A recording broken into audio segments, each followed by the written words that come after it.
Hello, very welcome to all of you.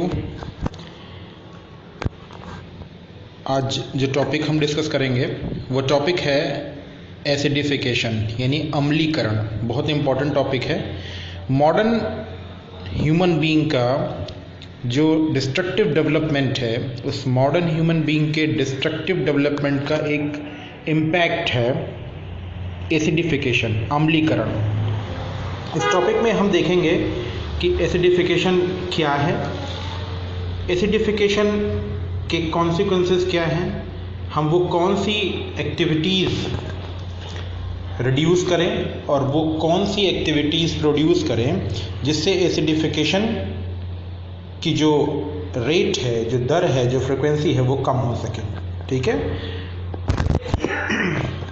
Acidification में हम aquatic acidification भी देखेंगे, स्पेशली ओशन के लिए, और हम देखेंगे कि एसिडिफिकेशन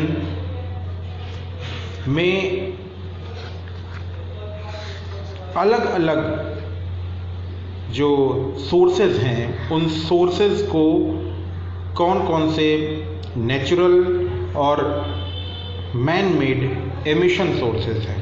ठीक है, मतलब जो गैसें एसिडिफिकेशन करती हैं उन गैसों के सोर्सेज क्या क्या हैं। ठीक है, तो आइए स्टार्ट करते हैं हम इस वीडियो में कि पहले बात करते हैं कि जो एसिडिफिकेशन है, अम्लीकरण है, वो अम्लीकरण क्या है। तो अम्लीकरण या एसिडिफिकेशन एक प्रोसेस है। किस चीज़ का प्रोसेस है? अम्लीकरण या एसिडिफिकेशन एक प्रोसेस है जिसमें अमोनिया, नाइट्रोजन के ऑक्साइड्स, सल्फर के कंपाउंड्स एक केमिकल रिएक्शन बनाते हैं और इस केमिकल रिएक्शन में ये रेन के साथ या रेन के दूसरे फॉर्म के साथ या प्रेसिपिटेशन के फॉर्म के साथ ओशन में, लैंड में और ऐसे किसी फिजिकल स्ट्रक्चर के ऊपर आते हैं जो नेचुरल हो या मैन मेड हो, तो उस पर नेगेटिव इम्पैक्ट डालते हैं। ये प्रोसेस होता कैसे है ये देखते हैं कि ये प्रोसेस एसिड रेन के फॉर्म में होता है। किस फॉर्म में होता है? एसिड रेन के फॉर्म में होता है। और एसिड रेन के फॉर्म में होता क्या है देखते हैं। देखिए, जब कभी जो रेन होती है, रेन वाटर होता है, वो रेन वाटर फ्रेश नहीं होता है। पहले इस बात को क्लियर कर देते हैं कि रेन वाटर फ्रेश नहीं होता है, वो थोड़ा सा एसिडिक होता है, थोड़ा सा अम्लीय होता है। और जब ये अम्लीय वाटर होता है, अगर इसका जो यूजुअल पीएच मान होता है वर्षा जल का, वो 5 होता है। जब कभी किसी भी एलिमेंट का, किसी भी तत्व का जो पीएच वैल्यू है, अगर वो 7 से नीचे है तो वो एसिडिक है, अगर 7 से ऊपर है तो बेसिक है। जो रेन वाटर होती है उसका पीएच वैल्यू जो होता है वो 5 होता है। ठीक है, तो वर्षा का जल थोड़ा सा अम्लीय तो होता ही है। क्यों होता है? क्योंकि खुद ही उस वर्षा जल में क्या मिला रहता है? उस वर्षा जल में मिला रहता है कौन सी चीज़? उस वर्षा जल में कार्बन या कार्बन के ऑक्साइड्स या CO2 उसमें पहले से ही मिले रहते हैं। तो वर्षा जल में ये जो CO2 पहले से मिले रहते हैं, ये क्या होते हैं? ये फिर बड़ी मात्रा में एटमॉस्फेयर में, देखिए इस फिगर में दिखाया हुआ है कि एटमॉस्फेयर में वो पहुंचते हैं। वहाँ में किसके साथ अभिक्रिया करते हैं? कौन सी ऐसी चीज़ें अभिक्रिया करते हैं? आपको पता है कि वहाँ HO2 जल का फॉर्म होता है। ठीक है, जल का फॉर्म मीन्स क्या होता है? वहाँ पे वर्षा के फॉर्म में वाटर वेपर होता है, नमी होती है। उस नमी के साथ चाहे सल्फर के ऑक्साइड हो, देखिए यहाँ पे दिया हुआ है, नाइट्रोजन के ऑक्साइड हो, ये सभी क्या करते हैं? ये सभी अभिक्रिया करते हैं और फिर उस वर्षा के जल के साथ मिक्स होकर पृथ्वी पर वापस आते हैं। तो सल्फर, नाइट्रोजन, अमोनिया आदि गैसों का एटमॉस्फेयर में जाना, वहाँ बादलों से इंटरेक्ट, बादलों का मतलब नमी से इंटरेक्ट करना और फिर वापस वर्षा के साथ अम्लीयता बढ़ी हुई पानी के साथ पृथ्वी पर वापस आना क्या कहलाता है? एसिड रेन कहलाता है। 0 to 14 तक जो पीएच स्केल होती है, उस पीएच स्केल में 7 जो होता है वो न्यूट्रल होता है, 7 से कम अगर हम आते हैं तो वो एसिडिक, और 7 से ज़्यादा अगर उसका पीएच वैल्यू है किसी भी एलिमेंट का तो बेसिक होता है। इसमें एक फॉर्मूला और हम याद रखते हैं कि अगर मान लिया किसी भी कोई भी सोल्यूशन है उसका पीएच वैल्यू 4 है, ठीक है, और कोई भी सोल्यूशन है उसका पीएच वैल्यू 5 है, या उसी सोल्यूशन को 4 पीएच वैल्यू तक और 5 पीएच वैल्यू के फॉर्म में देखते हैं। अगर किसी सोल्यूशन का पीएच वैल्यू जो है, एक सोल्यूशन ऐसा है कि जिसका पीएच वैल्यू पहले का कितना है 4 है, पहले का पीएच वैल्यू कितना है 4 है, ठीक, और यहाँ पे दूसरा है उसका पीएच वैल्यू कितना है, इसका पीएच वैल्यू 5 है, ठीक। आप देखते हैं कि जो 4 और 5 है, एक का 4 एक का 5, तो जो 4 pH वैल्यू वाला घोल है वो 5 pH वैल्यू वाले सॉल्यूशन से 10 गुना ज़्यादा, कितना टाइम ज़्यादा, यानी जो 4 है कितना टाइम ज़्यादा, जो 4 है और जो 5 है उसमें जो 4 वाला है वो ज़्यादा एसिडिक होगा, और कितना टाइम एसिडिक ज़्यादा होगा, 10 टाइम, 10 गुना ज़्यादा एसिडिक होगा। यानी जितनी अम्लीयता 5 की है उससे 10 गुना ज़्यादा एसिडिक, पावरफुल एसिडिक कौन होगा, pH 4 वाला, ठीक है। और 6 से कितना ज़्यादा होगा, 100 टाइम ज़्यादा। यानी अगर हम बात करें कि कोई 4 है, कोई 5 है और कोई 6 है, ठीक है, तो 5 6 से ज़्यादा एसिडिक होगा, 4 5 से ज़्यादा एसिडिक होगा, लेकिन इसके बीच में 110 टाइम ज़्यादा होगा, और 6 से 4 के बीच में कितना टाइम ज़्यादा होगा, 6 से 4 के बीच में 100 टाइम ज़्यादा होगा। यानी 6 की एसिडिफिकेशन से या 6 की अम्लीयता से 4 की अम्लीयता 100 गुना ज़्यादा होगी। बात समझ में आई? चलिए, अब इसमें दो और पॉइंट हैं कि जो एसिडिफिकेशन होता है ये कैसा हो, वो एक अम्ल निक्षेप होता है, ठीक है। एसिड डिपोजिशन, एक टर्मोलॉजी समझ लेते हैं कि एसिड डिपोजिशन क्या होता है। एक टर्मोलॉजी समझते हैं, देखिए मैंने अलग अलग फिगर्स में दिखाया है एसिड रेन के फॉर्म में कि एसिड डिपोजिशन होता क्या है, क्या होता है एसिड डिपोजिशन। देखिए, जब अम्ल निक्षेप जो होता है यानी एसिड डिपॉजिट होता है वो किस फॉर्म में आता है, एसिड रेन के फॉर्म में आता है, और एटमॉस्फेयर से वो वेट फॉर्म में और ड्राई फॉर्म में दोनों में आता है। ये ध्यान रखिएगा कि जो एसिड वापस आता है ये लिक्विड फॉर्म में भी आता है और ये किस फॉर्म में आता है, ये ड्राई फॉर्म में भी आता है, ठीक। तो जब ये जो एसिड डिपोजिशन होता है ये अम्ल वर्षा के साथ या अम्लीय कोहरे के साथ या अम्लीय एसिडिक मिस्ट के साथ पृथ्वी पर वापस आ जाता है और कहीं पर डिपॉजिट हो जाता है, तो इसे क्या कहते हैं, एसिड डिपोजिशन कहते हैं। अब ये जो एसिड डिपोजिशन होता है जो अलग अलग फॉर्म के साथ अर्थ पर वापस आके डिपॉजिट होता है वो दो फॉर्म में होता है, दो प्रकार का होता है। एक क्या होता है, पहला होता है वेट डिपोजिशन, पहला क्या है वेट डिपोजिशन, और दूसरा क्या है ड्राई डिपोजिशन। तो वेट डिपोजिशन और ड्राई डिपोजिशन ये एसिड डिपोजिशन के दो टाइप हैं। तो देखते हैं वेट डिपोजिशन क्या होता है, यानी आर्द्र निक्षेप। तो वेट डिपोजिशन या आर्द्र निक्षेप, अगर वायु के जो एसिडिक केमिकल हैं, जो एयर है उसके जो एसिडिक केमिकल हैं यानी अम्ल रसायन हैं, ऐसे क्षेत्र तक ट्रांसफ़र हो जाते हैं, ऐसे क्षेत्र विक्षेपित हो जाते हैं जहाँ पे जो वेदर हो वो क्या हो, वो आर्द्र हो, वो ड्राई हो, ठीक। इस बात को देखिए, ऐसे समझिए, इस फिगर में देखिए आपके सामने एक इंडस्ट्री है। इंडस्ट्री क्या निकाल रही है, इंडस्ट्री क्या निकाल रही है, देखिए इंडस्ट्री, यहाँ पे इंडस्ट्री SO2 निकाल रही है, NO2 निकाल रही है, SO2 NO2 निकाल रही है। लेकिन आप दूर देखेंगे, जब आप आगे के फॉर्म में देखेंगे तो क्या दिखाई पड़ रहा है आपको कि ये जो NO2 SO2 है वो क्या है, वो दूर जाके ट्रांसफ़र हो रहा है और यहाँ प्रेसिपिटेट हो रहा है, दूर जाके ट्रांसफ़र हो रहा है और यहाँ प्रेसिपिटेट हो रहा है। इसी बात को ध्यान में हम रखते हैं कि जो वायु के साथ जो एसिड है वो क्या होता है, वो कहीं पे दूर चला जाता है और एक ऐसे प्लेस पे पहुंच जाता है जहां का जो मौसम है वो आर्द्र है, वेट है।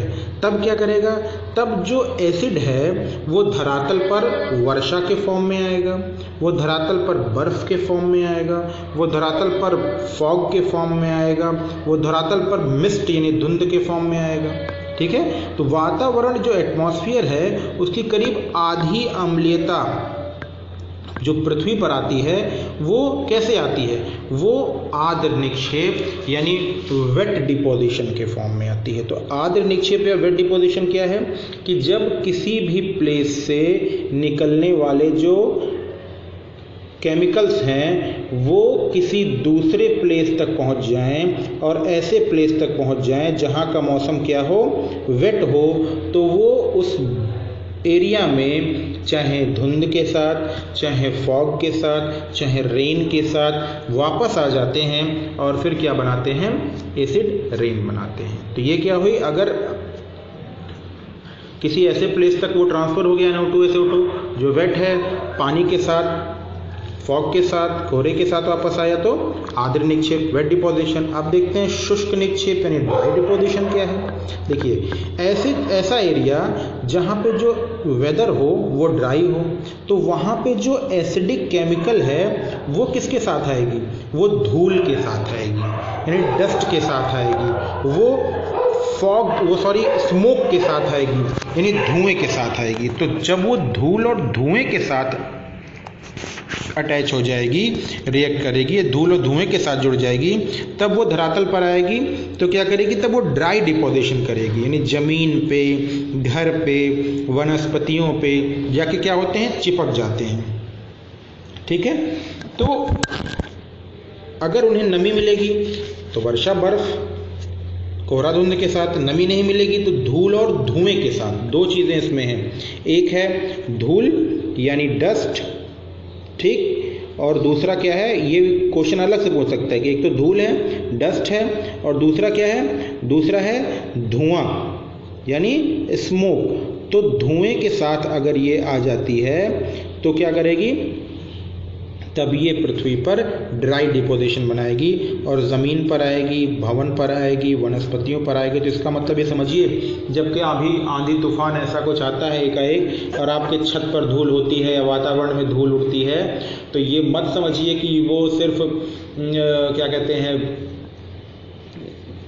केवल धूल ही है, वो केमिकेटेड धूल भी हो सकती है, क्योंकि आपने ये देखा कि जो डिपोजिशन है, जो एमिशन है, वो एमिशन वहाँ ना हो करके कहाँ पहुँच जा रहा है, देखिए वहाँ से दूर पहुँच जा रहा है, ऐसी भी जगह पहुँच जा रहा है जहाँ पर कोई फैक्ट्री वगैरह नहीं है।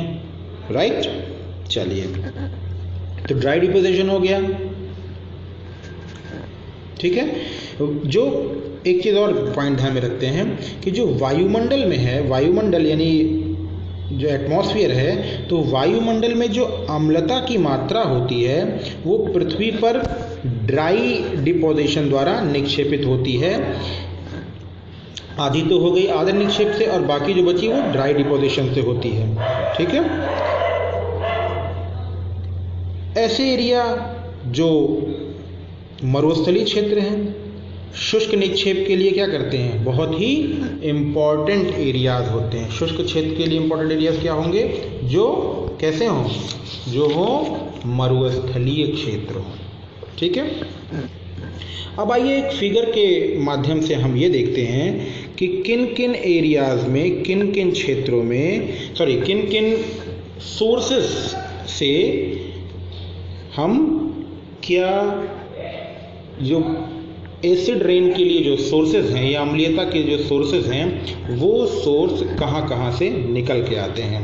तो देखिए पहले सोर्स देख लेते हैं कौन कौन से सोर्स हैं। आप ये स्क्रीनशॉट ले लीजिएगा, ये एक इम्पॉर्टेंट पॉइंट है, मिलता बहुत कम है। देखिए पहला है, ये स्क्रीनशॉट आप ले लीजिएगा, ठीक है, ताकि आपको आसानी हो।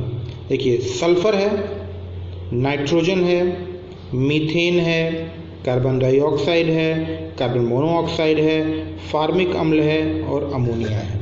इतने पहले तो हम ये ध्यान में रखेंगे कि इतने सारे पॉल्यूटेंट हैं जो एसिड रेन के लिए रिस्पॉन्सिबल होते हैं। अब सल्फ़र का नेचुरल एमिशन सोर्स भी है, सल्फ़र का ह्यूमन एमिशन सोर्स भी है। तो जो सोर्सेज हैं वो तो आप नेचुरल सोर्स जो हैं वो आप ध्यान से इसको देख लीजिएगा, याद ही करना है, कुछ पॉइंट मैं अभी डिस्कस भी कर दूंगा। अब देखिए, पहला जैसे दिया हुआ है कि सल्फ़र का सोर्स सागर है, वॉल्केनिक इरप्शन है, जो बायो रिएक्शन होता है सॉइल्स में माइक्रो ऑर्गेनिजम्स के तहत, छोटे छोटे जीवाणुओं के तहत, वो है प्लैंकटन और वनस्पतियों के डिस्ट्रप्शन से, सड़ने गलने से भी नेचुरल एमिशन सोर्स है सल्फर का। सोर्सेज याद रखिएगा, बहुत क्वेश्चन पूछा जाता है। अब देखिए इंडिया में ह्यूमन इंड्यूस सोर्स कौन सा है? कोल है। SO2 60% सल्फर, यानी कोयले का जो जलना है, जो कोल कंबशन है, उससे 60% कोयले के जलने से SO2 का एमिशन होता है। फिर पेट्रोलियम के जलने से सल्फर का 30% एमिशन होता है। ऐसे ही स्टील और आयरन प्लांट्स में होता है, मेटलर्जी में यूज़ होता है इसका, ऑयल रिफाइनरीज़ में यूज़ होता है। जितने भी केमिकल मेडिसिन्स होती हैं, चाहे वो इंडस्ट्रीज़ के लिए हों या एग्रीकल्चरल पॉइंट ऑफ व्यू से हों, तो वो सभी क्या होती हैं? वो सल्फ़र के एमिशन सोर्स हैं। ऐसे ही नाइट्रोजन है, लाइटनिंग से नाइट्रोजन आती है, ये ध्यान रखिएगा। वाटर वेपर से तो वॉल्केनिक इरप्शन से आती है। और बहुत सारी ऐसी बायोटिक गतिविधियां हैं, जैविक गतिविधियां हैं, जैसे बहुत सारे लिग्यूमिनेरिया कुल के पौधे होते हैं जो नाइट्रोजन के स्थिरीकरण में योगदान करते हैं, तो उसके प्रोसेस से भी नाइट्रोजन एटमॉस्फेयर में जाती है।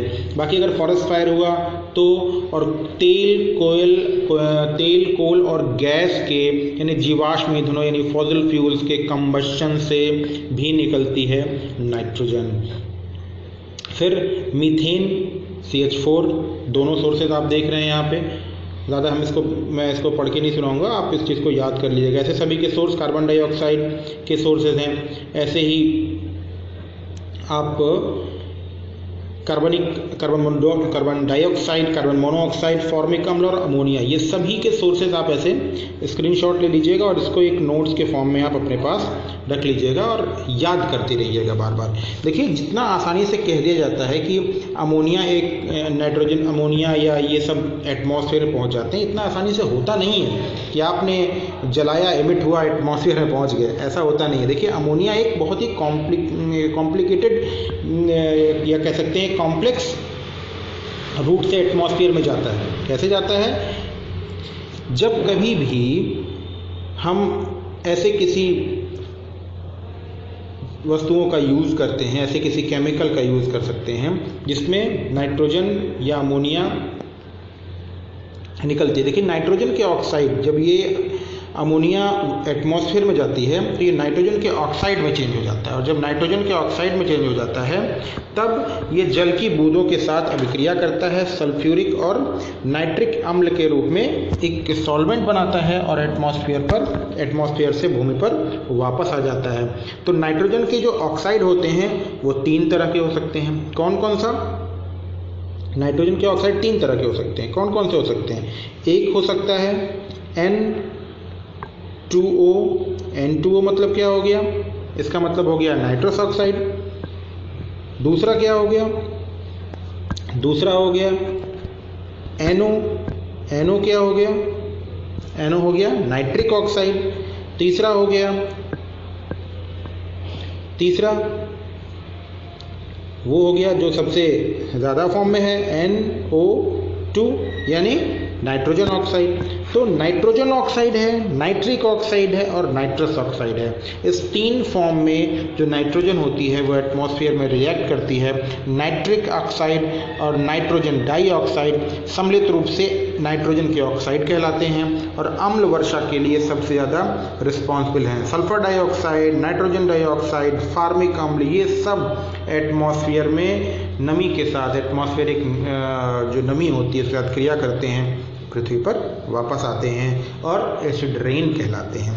जो इसमें सामने आप स्क्रीन पे ये जो मैं जूम करके दिखा रहा हूँ, इसको बहुत याद कर ली, कई बार पढ़ेंगे समझ में आ जाएगा, क्योंकि क्वेश्चन इसमें से पूछे जाने की प्रोबेबिलिटी सबसे ज़्यादा होती है, स्पेशली प्रीलिम्स में। और मेंस में इतनी चीज़ें याद रहेंगी तो आपसे कोई आप सोर्सेज आ जाए, और सोर्सेज आपको याद ही नहीं है, एक दो याद आ रहे हैं, सल्फर डाइऑक्साइड, नाइट्रोजन के डाइऑक्साइड, तो फिर बात नहीं बनती है। आप जब इतने सारे सोर्सेज लिखेंगे तो एक इम्पैक्ट दूसरा होगा। अब देखते हैं हम कि ग्लोबल सिनेरियो क्या है, नाइट्रोजन डाइऑक्साइड, इसका जो ग्लोबल सिनेरियो है वो क्या है। देखिए एक फिगर और है, यहाँ फिगर में थोड़ा सा नोट्स भी है, आप उसे भी स्क्रीनशॉट लेके देख लेंगे। देखिए ग्लोबल सिनेरियो का समझ इस फिगर से आएगा। कैसे आता है, आपको पता है कि जैसे जर्मनी हुआ, यूनाइटेड किंगडम हुआ, ये सब क्या करते हैं, ये सब एक ये जो नाइट्रोजन और सल्फर के ऑक्साइड्स हैं, या जो फॉर्मिक अम्ल है, अमोनिया है, कार्बन मोनोऑक्साइड है, मीथेन है, इनके बड़े इमिटर हैं, मतलब इनके बड़े उत्सर्जक हैं। लेकिन जो एसिड रेन का सबसे ज़्यादा रोल है, वो एसिड रेन का बड़ा रोल कहाँ होता है, ये जो स्कैंडिनेवियन कंट्री है वहाँ होती है। तो होता क्या है कि जो स्कैंडिनेवियन कंट्रीज़ हैं, मान लिया ये जो एरिया है वो यूरोप है। ये देखिए मैं एक फिगर से यूरोप ड्रॉ कर रहा हूँ, ठीक, ये नीचे अफ्रीकन कंट्री। अब ये जो एसिड रेन है,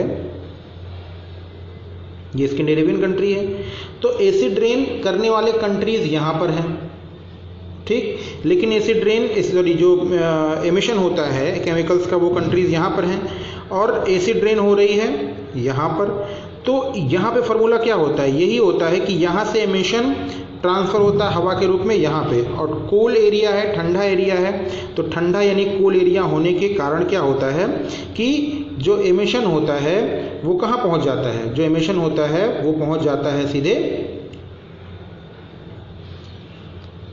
यहाँ पर, ठीक, और फिर ये रेन के साथ वापस आ जाता है। तो यही कारण है कि जो देश इसके एमिटर्स हैं वहाँ पर ना होकर के अगल बगल के देशों में यहाँ पर प्रेसिपिटेशन के फॉर्म में ये एसिड वापस आता है। इंडिया में बात करें तो बॉम्बे में 1974 में 1974 में ऐसे एसिड रेन की घटनाएं सामने आई। जब उसके बाद फिर भारत में बहुत सारे मेट्रोपॉलिटन सिटीज़ में इन बातों को रीड किया जाने लगा, और भारत में SO2 का, चूँकि भारत SO2 का बड़ा एमिटर है, क्यों, क्योंकि भारत में जो इलेक्ट्रिसिटी है, जो बिजली है, उसका कंबस्शन का बड़ा जो सोर्स है वो क्या है, वो SO2 है, सल्फर डाइऑक्साइड है। तो भारत में आपको पता ही है कि इलेक्ट्रिसिटी बनती है कोल से, तो सल्फर निकलेगा ही, सल्फर निकलेगा तो acid rain, it's so natural. जैसे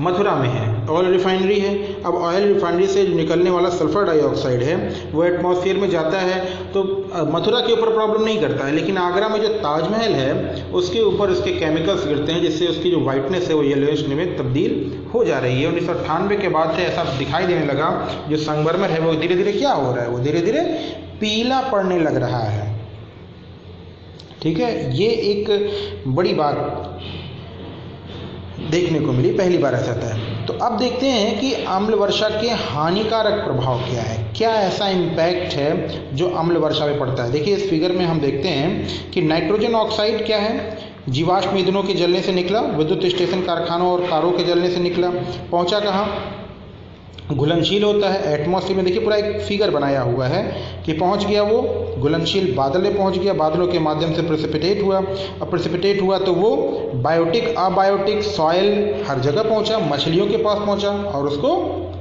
हार्म किया, ठीक।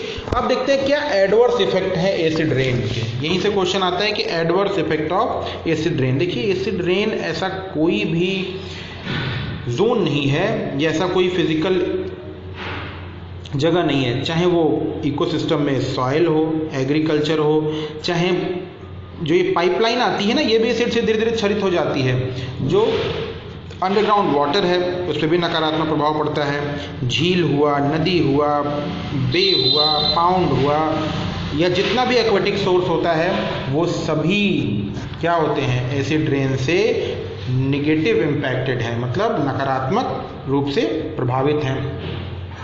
क्यों, क्योंकि पीएच मान कम होता जाएगा तो क्या होगा, बहुत सारा एक्वेटिक इकोसिस्टम ब्रेक हो जाएगा। इसका प्रभाव सिर्फ एक्वेटिक इकोसिस्टम्स पे नहीं, बहुत सारी पक्षियों पे पड़ा है। क्यों?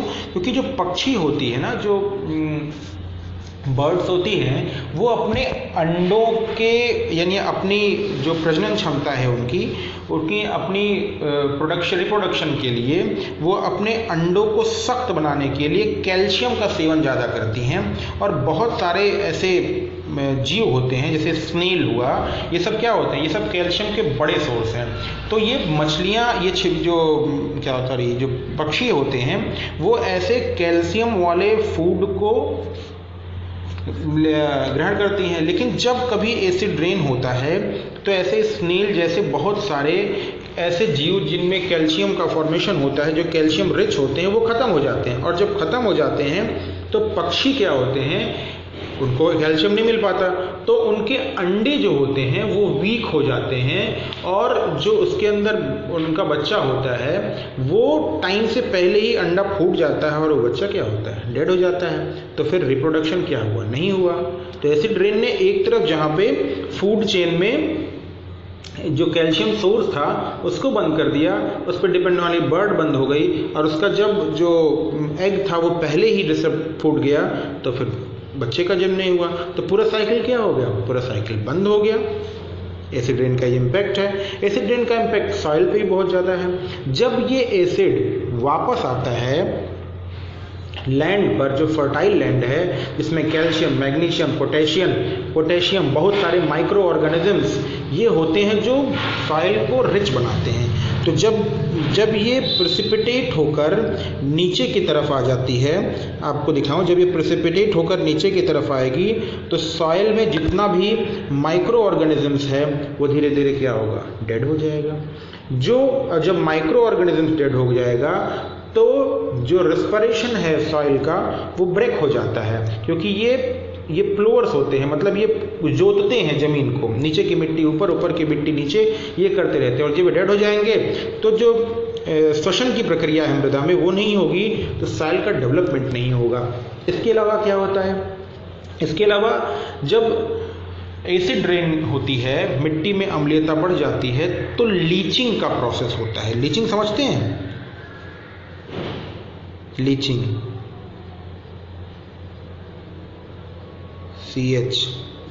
लीचिंग। देखिए, लीचिंग का मतलब होता है, मैं आपको एक फिगर के माध्यम से समझाता हूं कि अगर ये सॉइल का बेड है, ठीक, बेड नंबर 1 2 3 यानी ABCD, ठीक, तो जो अपर लेयर होती है ये मोस्ट फर्टाइल होती है। लेकिन जब कभी भी एसिड रेन का प्रोसेस ज़्यादा हो जाता है तो जो नाइट्रोजन हुआ, जो मैग्नीशियम हुआ, जो कैल्शियम हुआ, ऐसे जो न्यूट्रिएंट होते हैं वो कहाँ पहुँच जाते हैं, ऐसे न्यूट्रिएंट फिर धीरे धीरे पहुँच जाते हैं, ऐसे न्यूट्रिएंट धीरे धीरे कहाँ पहुँचेंगे, ऐसे न्यूट्रिएंट पहुँचेंगे धीरे धीरे सॉइल के निचले बेड में, रिसाव होके पहुँच जाते हैं। तो जब नाइट्रोजन, मैग्नीशियम, कैल्शियम ये सभी कहाँ पहुँच जाएंगे, ये सब सॉइल के नीचे पहुँच जाएंगे, निचले बेड में पहुँच जाएंगे, तो ऊपर की जो प्रोडक्टिविटी होती है वो क्या हो गई, वो ख़त्म हो जाएगी। और जब ऊपर की प्रोडक्टिविटी ख़त्म हो गई तो सॉइल की फर्टिलिटी ख़त्म। इसे ही हम कहते हैं लीचिंग। इसे ही हम क्या कहते हैं, इसे ही हम लीचिंग कहते हैं। देखिए, ये सॉइल नीचे की तरफ है, अब यहाँ पे अगर नहीं, यहाँ ऊपर की फर्टिलिटी नीचे चली गई तो जाहिर सी बात है कोई भी प्रोडक्शन नहीं हो पाएगा, ठीक है। तो लीचिंग का प्रोसेस हो जाता है। इसके अलावा क्या होता है, इसके अलावा वनस्पतियों पर बहुत प्रभाव पड़ता है। देखिए, खासकर जो वनस्पति, देखिए कॉनिफोरस शेप की वनस्पतियां हैं, आपको देखिए फिगर में क्लियर हो जाएगा, कॉनिफोरस शेप की, देखिए ये कॉनिफोरस शेप की वनस्पतियां हैं। जब भी कभी हाई एल्टीट्यूड्स पर यानी ऐसे क्षेत्र जो पहाड़ों पे हो, अब ये पहाड़ों पे हाई एल्टीट्यूड एरिया में क्या होता है कि ऊंचाई वाले क्षेत्रों में पाई जाती है कॉनिफोरस शेप वाली वनस्पति, यानी ऐसी वनस्पति कि जो कोणीय आकृति की हो। कोणीय आकृति का मतलब क्या होता है, जैसे ये पहाड़ है, अब इस पे एक वनस्पति जो कॉनिफोरस शेप का हो। तो यहाँ पे देखिए बादलों के एकदम समीप है, क्यों, क्योंकि ऊंचाई पर है। तो अगर बादलों के समीप है, ऊंचाई पर है, तो क्या होगा, ज़्यादा टाइम तक ये उस केमिकल के संपर्क में रह पाएंगी जिस जिस प्रेसिपिटेशन के फॉर्म में, चाहे धूल हो, धुआं हो, मिस्ट हो, वो सभी एसिड रेन में तब्दील हो जाते हैं नमी करके।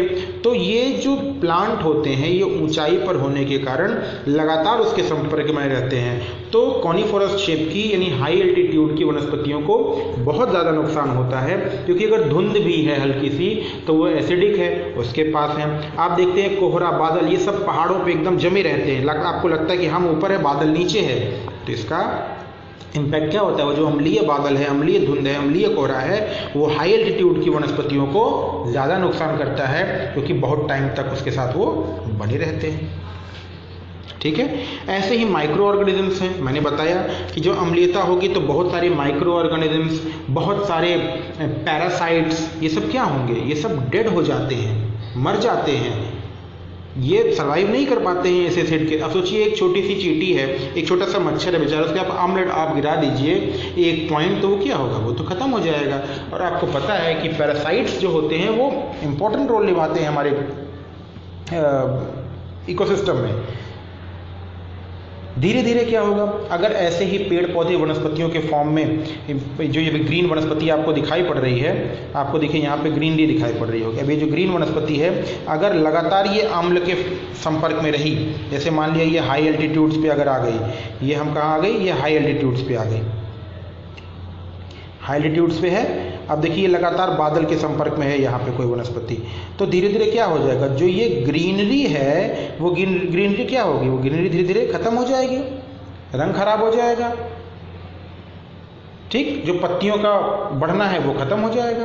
तो चाहे माइक्रो ऑर्गेनिजम्स हुआ, चाहे सॉइल हुआ, बर्ड्स हुआ, हाई एल्टीट्यूड्स की वनस्पति, ये हर वनस्पतियों को नुकसान पहुंचाएगी, चाहे वो हाई एल्टीट्यूड्स की हो चाहे लोअर एल्टीट्यूड्स की। बट लोअर एल्टीट्यूड्स में या प्लेन्स के कंपैरिजन में जो स्लोप पर हाई एल्टीट्यूड्स पर वनस्पतियां हैं उसको ज़्यादा नुकसान पहुंचाती है। ठीक है, ऐसा ही क्या है? ऐसा ही फॉरेस्ट जो है, फॉरेस्ट पर प्रभाव है।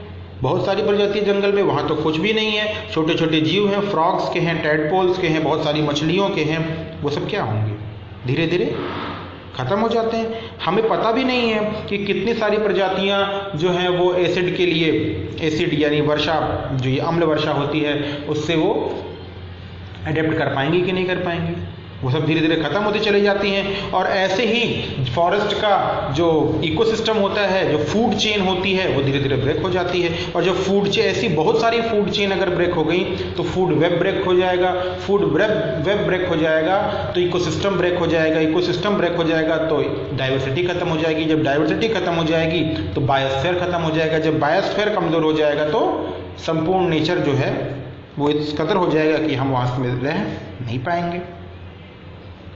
फिर ह्यूमंस पे भी इफेक्ट है भाई, मानव पे क्या प्रभाव है? अगर लगातार ऐसा केमिकल वाला धुआं, जिसे हम स्मोक, जिसे हम फोटोकेमिकल स्मोक कहते हैं, धुंध कहते हैं, मिस्ट कहते हैं, जो केमिकलेटेड धुंध होती है वो एटमॉस्फेयर में बनी रहेगी तो क्या हो जाएगा? पहली बात तो विजिबिलिटी कम हो जाएगी, लंबे समय तक बनी रहेगी तो आई इरिटेशन हो जाएगा, और लंबे समय तक बनी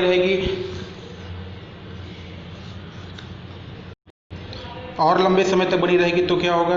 तब धीरे धीरे हम वो रेस्पिरेशन सिस्टम के थ्रू हमारी बॉडी के अंदर चली जाएंगी। तब क्या होगा? बॉडी के अंदर जाएंगी तब क्या होगा? तब लॉन्ग टाइम ब्रोंकाइटिस हो जाएगा, पल्मोनरी अस्थमा हो जाएगा, फिर धीरे धीरे वो कैंसर के फॉर्म में चेंज हो जाएगा। ठीक है, इरिटेशन, पहले तो इरिटेशन होगी, फिर ड्राई कफ होगा, फिर हेडेक होगा, फिर धीरे धीरे वो पल्मोनरी अस्थमा में चेंज होगा और कैंसर हो जाएगा। पीने के पानी में मिल जाए तो पानी को एसिडिक हो जाएगा, भोजन में मिल जाए तो फूड एसिडिक हो जाएगा। आपको पता है कि मैग्नीज, कॉपर, एल्युमिनियम ये सब अगर पानी में मिल जाते हैं तो बहुत सारी बीमारियां होती हैं। स्किन पे आ जाएगा तो स्किन डिजीजेस होने लगेंगी हमें। ठीक है, इसके अलावा सिर्फ लिविंग थिंग ही नहीं, बहुत सारी नॉन लिविंग थिंग्स भी हैं जिस पे एसिड का नेगेटिव इम्पैक्ट होता है। जैसे हमारा घर है, बहुत सारे मॉन्यूमेंट्स हैं, उसमें जो सेरेमिक और ग्लासेस होते हैं, पेंट्स होते हैं, फोटोग्राफिक पदार्थ होते हैं, टेक्सटाइल का जो एरिया होता है या जो टेक्सटाइल कवर होता है, चाहे वो लेदर कवर हो, रबर हो, ये सब क्या है हमारे घर में अगर रबर लगा हुआ हो या कहीं पे हमने कारपेट लगाया हो या कहीं पे हमने कोई टेक्सचर कवर किया हो, पेंट लगाया हो, तो ये क्या होंगे, ये धीरे धीरे उस एसिड की पड़ने की वजह से कमज़ोर हो जाएंगे। और ऐसे घरों में, ऐसी जगहों पर जहाँ पर ईंटों के ऊपर से सीमेंट नहीं लगा होता है, तो वो ईंटें क्या होती हैं, धीरे धीरे टूट जाती हैं, क्रिस्टल्स के रूप में निकल जाएंगी। खासकर अगर कहीं पे चूना पत्थर यानी लाइमस्टोन का कोई कवर है, लाइमस्टोन से बनी हुई चीज़ है, तो आपको पता है वो बहुत तेज़ी से खराब हो जाएगी। तो ना सिर्फ लिविंग थिंग्स बल्कि नॉन लिविंग थिंग्स पे भी इक्वली इम्पैक्ट करता है कौन, एसिड रेन। तो क्या करें हम कि इस एसिड रेन की जो strategies to deal with acid rain, अम्ल वर्षा से निपटने के लिए हमारी क्या रणनीतियां हों। क्वेश्चन सीधा पूछ लिया कि भैया अम्ल वर्षा पर क्या रणनीतियां हो, तो जिन चीज़ों से होता है उन चीज़ों को हमें रोकना है। 1 2 3 करके देखते हैं। पहला, कॉपी पेन लेके हम नोट कर सकते हैं कि पहले कौन सी वो एक्टिविटी हो जो एसिड रेन से बचाओ। पहला काम कि जितना भी फॉसिल फ्यूल कंबस्शन है उसका अल्टरनेटिव खोजना। जैसे हमें कोल एनर्जी से बाहर निकलना है, डीजल एनर्जी से बाहर निकलना है, तो हमें solar energy, wind energy, geothermal energy, tidal energy, इन सब की तरफ बढ़ना होगा। फॉसिल फ्यूल पे डिपेंडेंसी कम करनी होगी। फिर जितना भी पुराना ऐसे प्लांट्स हैं जो क्या करते हैं, जो बनाते हैं जो बिजली बनाते हैं, उनको फिर से हमें रीन्यूएट करें, उसमें नई टेक्नोलॉजीज लगाएं, उनका बढ़िया प्रोडक्शन करें, तो क्या होगा, तो हम ज़्यादा कम एमिशन कर पाएंगे। किसका कम एमिशन कर पाएंगे, हम कम एमिशन कर पाएंगे CO2 का, हम कम एमिशन कर पाएंगे SO2 का, नाइट्रोजन के ऑक्साइड का। ठीक है। फिर हम ऐसे कैटलिक कन्वर्टर्स लगाएं, ऐसे मॉडिफाइड इंजन्स का यूज़ करें जो ऐसे सब केमिकल्स के एमिशन को कम कर सके, यानी न्यू टेक्नोलॉजीज कैटलिक कन्वर्टर्स का यूज़ किया जाए। ठीक है। फिर एसिड जो कहीं पर अगर अम्लीयता बढ़ रही है तो उसमें जो न्यूट्रलाइजिंग एजेंट हैं, जैसे लाइम यानी चूना, ठीक है, जैसे कैल्शियम ऑक्साइड, कैल्शियम कार्बोनेट, इनका यूज़ करना ताकि जो अम्लीयता हो वो कम हो सके। सॉइल की अम्लीयता को, एसिडिफिकेशन को कम करने के लिए जिप्सम का यूज़ किया जाता है, तो ऐसी चीज़ें करना। ठीक है। फिर इंटरनेशनल लेवल पे जो हेलेंस्की प्रोटोकॉल है, उस हेलेंस्की प्रोटोकॉल के तहत जो सल्फर के इमिशन का एक स्टैंडर्ड तय किया गया है, उसलिए उस स्टैंडर्ड को मानना, उस स्टैंडर्ड के जो प्रयास किए जा रहे हैं उनको गोल ओरिएंटेड बनाना, और ऐसे ही दो पक्षों के बीच में बहुपक्षीय यानी बाइलैटरल और मल्टीलैटरल लेवल पे ऐसे सब पदार्थों के, चाहे वो नाइट्रोजन के ऑक्साइड हो, सल्फर के ऑक्साइड हो, या एसिड रेन के लिए जो रिस्पॉन्सिबल हों, उनको कम करने के लिए नियम बनाए जाएं, उनको इम्प्लीमेंटेड किए जाएं। ठीक है। इसके अलावा हम कार पूलिंग को बढ़ावा दें, अच्छे पब्लिक ट्रांसपोर्ट डेवलप करें जिसमें लोग उसको सहजता से इस्तेमाल करें। साइकिलिंग और वॉकिंग को ज़्यादा हम प्रेफरेंस दें। हम करते क्या हैं, बहुत छोटी सी चीज़ लेनी होती है, अपनी बाइक उठाते हैं, स्कूटी उठाते हैं, कार तक उठाते हैं कि 1 लीटर पैकेट का दूध लेना हो तो हम कार से जाते हैं, मतलब पैकेट के दूध की कीमत जो है वो 52 रुपये से बढ़ के 60 रुपये हो गई। अगर वही काम हम कार पूलिंग से, वही काम हम साइकिलिंग से कर सकें, पैदल कर सकें, तो क्या हो, तो उसका रिजल्ट अच्छा हो। मान लिया हम किसी एरिया में कोई ऐसा प्लेस है जो दूर है और हमारे घर में कोई बुजुर्ग व्यक्ति है और अगल बगल के दोनों लोग जा रहे हैं अलग अलग स्कूटी से उसको लेने, तो आपस में बात कर लें कि भैया जब चलना होगा साथ में, दोनों लोग साथ चल के, एक दिन हमारी स्कूटी से एक दिन आपकी स्कूटी से। तो इस तरीके के जो कोऑपरेटिव काम है वो करके हम ऐसे पदार्थों के एमिशन को कम कर सकते हैं, रोक सकते हैं, ब्रेक कर सकते हैं, जो क्या करेंगे, जो अम्लीयता को बढ़ावा देंगे। ठीक है। अब ऐसा ही एसिडिफिकेशन तब बहुत हानिकारक हमारे लिए हो जाता है जब वो परमानेंट, लॉन्ग लास्टिंग, बड़े टाइम तक बने रहने वाले सबसे बड़े इकोसिस्टम को परेशान करे। और आपको पता है पृथ्वी पर सबसे बड़ा लॉन्ग लास्टिंग बड़ा इकोसिस्टम जो है वो ओशन एसिडिफिकेशन है। मतलब सागर क्या है, सबसे बड़ा सोर्स है किसका, इकोसिस्टम का। वो बहुत बड़ा कार्बन सिंक भी है, वो बहुत सारे डाइवर्सिटी का एक कंजर्वेशन सेंटर है। तो ऐसा सब जब सबसे इंपॉर्टेंट इकोसिस्टम प्रॉब्लम में आए, जिसे हम ओशन एसिडिफिकेशन करते हैं, तब की स्थिति को देखते हैं हम। ठीक है। तो अगला पॉइंट क्या है, ओशन एसिडिफिकेशन। ओशन एसिडिफिकेशन में क्या होता है, ध्यान से देखते हैं कि जो सी है, सागर ही है, उसका एक केमिकल स्ट्रक्चर होता है। सबका केमिकल स्ट्रक्चर होता है। आपको पता है पोल्यूशन क्या है, पोल्यूशन एयर के फिजिकल, केमिकल, बायोलॉजिकल कंपोजिशन में चेंज है, नेगेटिव चेंज है। तो ऐसे ही सागर की जो केमिकल स्ट्रक्चर है उसमें नेगेटिव चेंज जो होता है उसमें रीड किया जाता है ओशन एसिडिफिकेशन। अब लगातार सागरीय अम्लीयता बढ़ रही है। क्यों बढ़ रही है, क्यों बढ़ रही है भाई? देखिए, जो सागर है ना वो सिंक का काम करता है। किसके सिंक का काम करता है? कार्बन डाइऑक्साइड के सिंक का काम करता है। और जब ये कार्बन डाइऑक्साइड ह्यूमन एफर्ट के कारण और ज़्यादा एमिट हो रही है तो उसका 1/3 पार्ट जो है वो सागर एब्जॉर्ब करता है। तो ज़्यादा इमिशन होगा तो उसका भी 1/3 करेगा। तो धीरे धीरे क्या होगा, सागरीय जल के साथ ही कार्बन डाइऑक्साइड मिल जाती है और एसिड बनाती है, जिससे धीरे धीरे समुद्र, सागर, ओशन, सी की जो अम्लीयता है वो बढ़ रही है। ठीक है। यानी 1/3 पार्ट CO2 का कौन एब्जॉर्ब करता है? ओशन एब्जॉर्ब करता है। तो अगर आपने 9 यूनिट किया तो वो 3 यूनिट एब्जॉर्ब कर लिया। अगर आपने 12 यूनिट इमिशन किया तो वो 4 यूनिट करेगा। तो मतलब ज़्यादा एसिड को सिंक करेगा, और ज़्यादा एसिड सिंक करेगा तो पानी है ही, और तुरंत क्या बनेगा, एसिड बनेगा। ऐसा इंडस्ट्रियलाइजेशन के बाद बहुत तेजी से बढ़ा। यानी उद्योग जब बढ़े तो ऐसे SO2 CO2 का इमिशन भी बढ़ा, और इमिशन बढ़ा तो ज़्यादा सागर में उसको सिंक होने लगा, और सिंक होने लगा तो इम्पैक्ट आने लगा, सागर की अम्लीयता बढ़ने लगी। अब अगर सागर जैसे बड़े इकोसिस्टम की अम्लीयता बढ़ेगी तो क्या होगा, तो क्या होगा?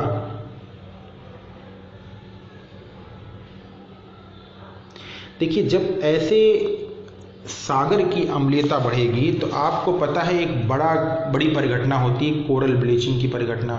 और जो कोरल होता है, मूंगा होता है, वो ब्लीच होके ग्रीन से वाइट हो जाता है।